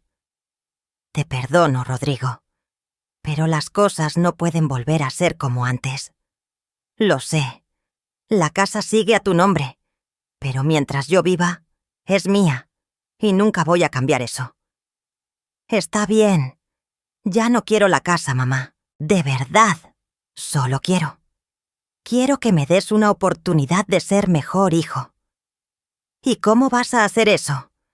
«No lo sé, pero quiero intentarlo. Si tú me dejas». Lo pensé durante largos segundos. Parte de mí quería decirle que se fuera, que no confiaba en él, que me había lastimado demasiado. Pero otra parte, la parte que todavía lo amaba porque era mi hijo, quería darle una oportunidad. «Está bien», dije finalmente, «pero va a ser paso a paso. No esperes que todo vuelva a la normalidad de la noche a la mañana». «Entiendo. Y si vuelves a vivir aquí, va a ser bajo mis reglas. Pagas renta, ayudas con la casa y me tratas con respeto». «Lo haré, mamá. Te lo prometo». No sé si fue la decisión correcta, pero era la decisión que mi corazón necesitaba tomar. Esa conversación con Rodrigo fue solo el principio. Me sentía más fuerte que nunca, pero todavía había algo dentro de mí que me pedía más. No solo quedarme quieta celebrando haber recuperado mi espacio, sino hacer algo más grande, algo que le diera sentido a todo lo que había vivido. Después de pensarlo varios días, recordé algo que había hecho en silencio durante años sin darle demasiada importancia: escribir. Desde joven, cuando tenía un rato libre, garabateaba en libretas viejas pedazos de mis pensamientos, historias que me pasaban, cosas que veía en otras mujeres del mercado, de la fábrica, del barrio. Tenía cajas llenas de cuadernos que nunca había vuelto a abrir. Historias de mujeres como yo. Mujeres que sobrevivieron, que criaron solas a sus hijos, que escaparon de maridos golpeadores, que se reinventaron después de los 50. Empecé a releer esos cuadernos y me di cuenta de que ahí había algo valioso. No solo para mí, sino para otras mujeres que tal vez necesitaban escuchar que no estaban solas. Decidí hacer algo que jamás imaginé: escribir un libro. No sabía nada de publicación, de editoriales, de cómo funcionaba ese mundo. Pero tenía una computadora vieja que Rodrigo me había regalado hace años y nunca usé. La saqué del closet, la limpié y empecé. Escribía todas las noches después de regresar del trabajo. 2, 3 horas seguidas. Mis dedos todavía no eran rápidos en el teclado, pero poco a poco fui agarrando velocidad. Le puse al libro: Nunca es tarde para empezar de nuevo. Era una mezcla de mi historia y de las historias de otras mujeres que conocí a lo largo de mi vida. Cambié los nombres, mezclé eventos, pero la esencia era real. Mujeres de más de 50 años que habían decidido que su vida no había terminado solo porque alguien más lo dijera. Tardé 6 meses en terminarlo. En noviembre de 2024, un año después de aquel sábado en el armario, terminé el último capítulo. No sabía qué hacer con él. Se lo mostré a mis amigas del grupo de yoga. «Lupita, esto es increíble», dijo Rosario después de leerlo. «Tienes que publicarlo». «¿Cómo? No conozco a ningún editor». «Hay formas de autopublicar ahora, por internet. Mi sobrina lo hizo con un libro de poemas». Mercedes me ayudó a investigar. Encontramos plataformas donde podías subir tu libro y venderlo en formato digital o impreso. Era más fácil de lo que pensé. En enero de 2025 publiqué mi libro. Las primeras semanas vendí exactamente 0 copias. Pero no me desanimé. Le dije a mis amigas, a mis vecinas, a mis compañeras de trabajo. Poco a poco la gente empezó a comprarlo. Una señora de la fábrica lo leyó y me mandó un mensaje por WhatsApp que me hizo llorar. «Lupita, gracias por escribir esto. Me sentí tan identificada que lloré en cada página. Yo también me escapé de un marido golpeador hace 20 años y pensé que mi vida se había acabado. Pero tu libro me recordó que no, que todavía tengo tiempo». Ese mensaje valió más que cualquier dinero que pudiera ganar. En marzo empecé a recibir más mensajes. Mujeres de toda América Latina que habían comprado mi libro y se sentían tocadas. Mujeres de México, de Colombia, de Argentina, de Perú, de todas partes. Una señora de Chile me escribió: «Tengo 68 años y mi hijo quería meterme a un asilo para quedarse con mi departamento. Leí tu libro y me dio el valor para enfrentarlo. Ahora vivo sola, feliz, y él ya no me molesta». Otra de Guatemala. Salí de un matrimonio de 40 años donde mi esposo me golpeaba. Tengo 59 y pensé que era muy tarde para rehacer mi vida. Tu libro me demostró que no. Seguían llegando mensajes. Decenas, luego cientos, luego miles. Para junio de 2025, mi libro había vendido más de 5.000 copias. No me hice rica, pero gané suficiente dinero para dejar de limpiar casas los domingos. Y más importante aún, sentí que mi historia, mi dolor, mi lucha, habían servido para algo más grande que yo. Mientras mi vida profesional florecía con el libro, mi relación con Rodrigo también estaba cambiando, pero de forma lenta y cuidadosa. Cuando acepté que volviera a vivir conmigo, puse reglas muy claras. Y para mi sorpresa, las respetó. Pagaba 3.000 pesos de renta al mes. No era mucho, pero era un símbolo. Ya no era un hijo viviendo de la caridad de su madre, sino un inquilino que pagaba por su espacio. Ayudaba con la limpieza de la casa. Los sábados lavaba los baños, trapeaba, sacaba la basura. Al principio lo hacía con cara de fastidio, pero con el tiempo empezó a hacerlo sin que yo se lo pidiera. Cocinábamos juntos algunas noches. Yo le enseñé a hacer los platillos que le gustaban de niño: mole, pozole, tinga. Él me enseñó algunas recetas que había aprendido viviendo solo. Poco a poco, muy poco a poco, empezamos a hablar de verdad. Una noche de julio, mientras cenábamos tacos que habíamos hecho juntos, Rodrigo me preguntó: «Mamá, ¿alguna vez me vas a perdonar del todo?» Lo pensé antes de responder. «Ya te perdoné, Rodrigo, pero perdonar no significa olvidar. Significa que ya no dejo que lo que pasó me amargue la vida. Pero la confianza se gana con acciones, no con palabras. Y eso toma tiempo. Lo sé, solo quiero que sepas que estoy intentando ser mejor. Lo veo y lo aprecio». Hubo un silencio cómodo. Luego Rodrigo habló otra vez. «¿Sabes qué es lo que más me duele de todo lo que pasó?» «¿Qué?» «Que perdí años siendo un idiota.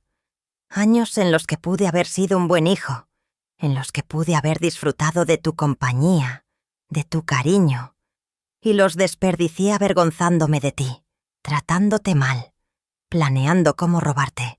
Y ahora tú ya tienes 64 años, y yo tengo 45, y no sé cuántos años nos queden juntos». Sentí un nudo en la garganta. «Por eso es importante aprovechar el tiempo que sí tenemos, hijo. Tienes razón.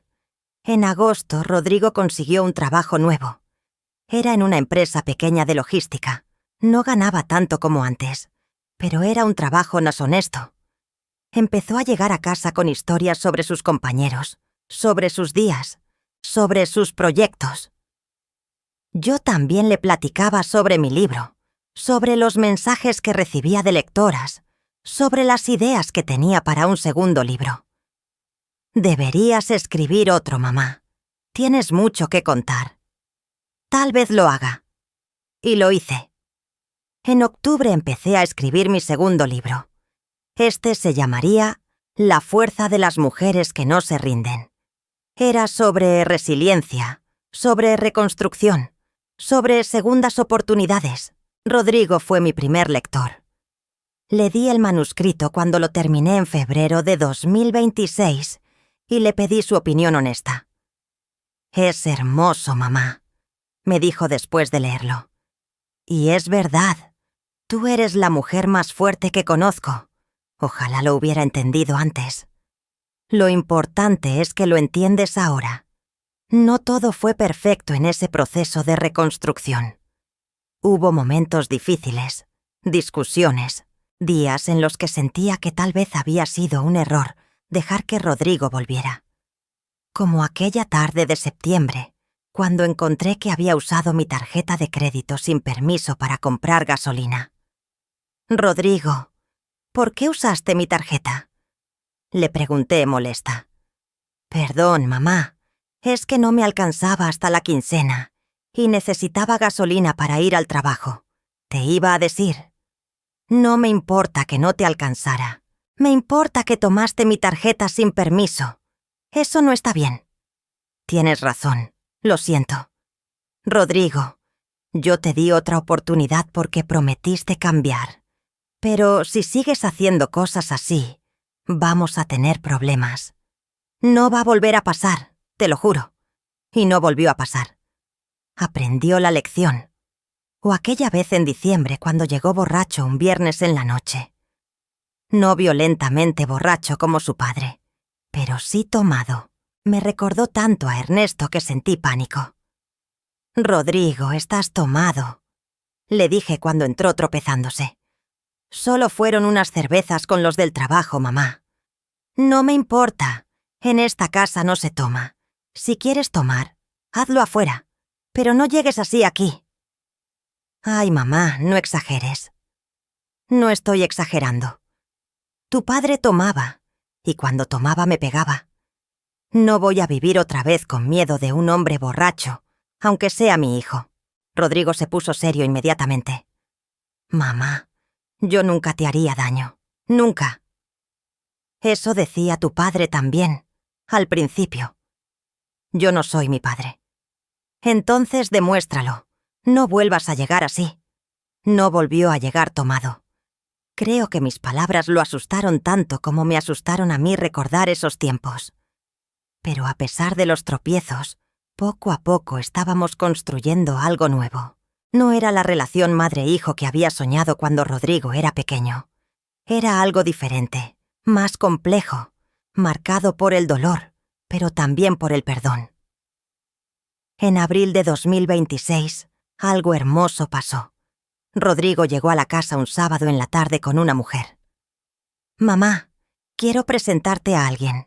Ella es Patricia». Patricia era una mujer de unos 40 años, sencilla, con una sonrisa genuina y ojos amables. Muy diferente a Valeria. «Mucho gusto, señora Guadalupe», me dijo extendiéndome la mano. «Rodrigo me ha platicado mucho de usted». «Mucho gusto, Patricia. Pasen, pasen». Preparé café y saqué unas galletas que había hecho esa mañana. Nos sentamos en la sala a platicar.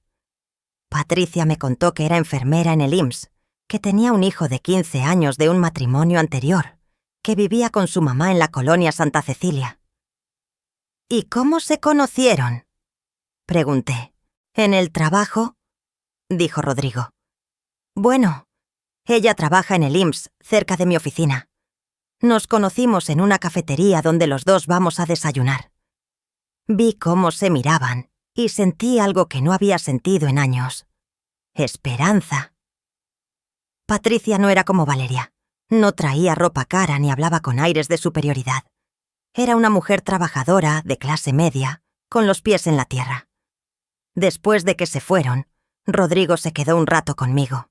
«¿Qué te pareció?», me preguntó nervioso. «Me pareció muy bien. Se ve que es buena persona». «Lo es. Es muy diferente a Valeria». Me di cuenta. «Mamá, yo quiero hacer las cosas bien esta vez. Con Patricia, contigo, con todo». «Me alegra oír eso, hijo». Patricia empezó a visitarnos seguido. A veces venía sola, solo a platicar conmigo. Me caía muy bien. Era el tipo de nuera que siempre había soñado tener. En junio me invitaron a conocer a su hijo, Ángel. Era un muchacho educado, tímido, estudioso. Me recordó a Rodrigo cuando tenía esa edad, antes de que todo se complicara. «¿Y tú qué estudias, Ángel?», le pregunté. «Voy en tercero de secundaria, señora. Quiero estudiar medicina como mi mamá quería, pero no pudo». «¡Qué bonito! Seguro vas a ser un gran doctor». El muchacho se sonrojó. Vi cómo Rodrigo interactuaba con Ángel, con paciencia, con cariño, como un padre. Tal vez no había sido buen hijo, pero tal vez podía ser buen padrastro. Las personas cambian, o al menos pueden intentarlo. Ahora, mientras escribo estas líneas en octubre de 2026, 2 años después de aquel sábado que cambió mi vida, puedo decir que soy feliz. No es una felicidad perfecta. Todavía hay días en los que recuerdo el dolor de escuchar a mi hijo planear mi robo y lloro. Todavía hay días en los que miro a Rodrigo y me pregunto si de verdad ha cambiado o solo está fingiendo hasta que consiga lo que quiere. Pero la mayoría de los días siento paz. Siento que hice lo correcto. Siento que me defendí cuando necesitaba defenderme y perdoné cuando necesitaba perdonar. Mi segundo libro se publicó en agosto y va muy bien, Ya vendió 3.000 copias en solo 2 meses. Los mensajes de las lectoras siguen llegando, cada uno más conmovedor que el anterior. Una señora de Paraguay me escribió: Lupita, gracias por existir. Gracias por contar tu historia. Yo tengo 70 años y pensaba que mi vida ya había terminado. Tu libro me demostró que apenas está empezando mi mejor etapa. Esos mensajes me recuerdan por qué todo valió la pena. Rodrigo sigue viviendo conmigo. Sigue pagando su renta. Sigue ayudando con la casa. Y lo más importante, sigue tratándome con respeto. Patricia y él se van a casar en diciembre. Me pidieron que fuera la madrina. Lloré cuando me lo dijeron. Claro que sí, hijo. Sería un honor. La casa sigue a nombre de Rodrigo, pero con mi usufructo vitalicio irrevocable. Eso nunca va a cambiar. Es mi garantía, mi protección, mi forma de asegurarme de que nunca más nadie pueda quitarme lo que es mío. ¿Me arrepiento de haberle dado la casa en esas condiciones en lugar de simplemente echarlo? ¿Y punto? A veces sí. A veces pienso que debí ser más dura, que debí cortarlo completamente de mi vida. Pero otras veces pienso que hice lo correcto, que le di una lección sin destruirlo completamente, que le di la oportunidad de cambiar, de crecer, de ser mejor. El tiempo dirá si tomé la decisión correcta. Gracias por quedarte hasta aquí conmigo. De verdad, sé que tu tiempo vale, y que hayas elegido pasarlo escuchando mi historia es algo que llevo en el corazón. Si algo de lo que oíste hoy te quitó un peso o te puso fuego en el pecho, ese botoncito de me gusta es tu forma de decirles a otras mujeres como tú que estas historias existen. Cuéntame en los comentarios. ¿Tú habrías tenido el valor de hacer lo que hice? Me muero por leer tu respuesta. Y si aún no te has suscrito, hazlo hoy. Cada semana hay una historia nueva esperándote, hecha exactamente para mujeres como nosotras.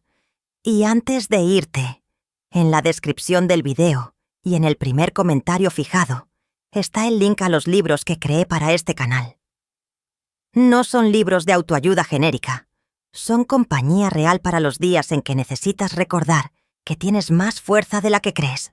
Y celebración para los días en que por fin te das cuenta de eso. Para las mujeres que decidieron que su historia no termina donde alguien más quiso. Si quieres llevar eso contigo, el camino está ahí esperándote. Hay algo que aprendí de todo esto. Algo que quiero que todas las mujeres que me escuchan sepan. Nunca es tarde para defenderte. No importa si tienes 30, 50, 60, 70 años.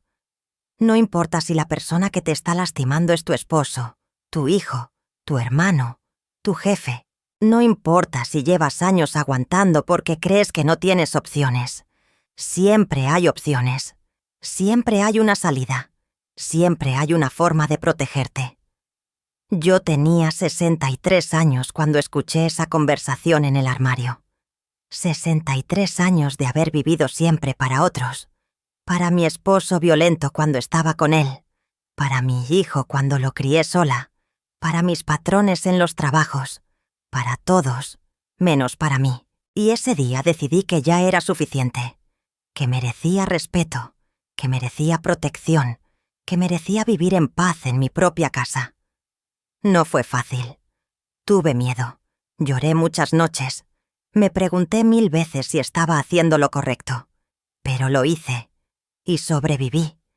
Y ahora estoy mejor que nunca. Si tú estás pasando por algo similar, si alguien está intentando aprovecharse de ti, si sientes que no tienes salida, quiero que sepas esto. Sí la tienes. Tal vez no la ves toda,